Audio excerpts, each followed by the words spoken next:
Pumatol ka sa lalaking kaya magpatayo ng sariling bahay. Hindi yung puro hotdog niya lang ang alam niyang patayuin sa buhay. Alam mo bang kahit kasing laki pa ng mata mo ang mundo, kung di mo pa rin makita kung sino ang kabit ng asawa mo, walang kwenta yung mata mo. Sa panahon ngayon, masisipag na magmahal ang mga tao. Bakit? Kasi pati mahal ng iba, mahal na rin nila. Ang Pasko ay araw ng pagbibigayan. Kaya kung ayaw mo na sa asawa mo, ipamigay mo na. Mga malulupit na kasabihan. Aanhin mo ang ganda kung retoke lang pala. Aanhin mo ang gwapo kung gusto lang naman ay hubarin ang panty mo.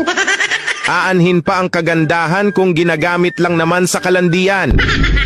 Aanhin mo ang pag-ibig na wagas kung wala kayong pambili ng bigas. Aanhin mo ang asawa kung iba naman ang nagpapaligaya. Huwag nyo sana seryosuhin mga post ko, kasi kung ano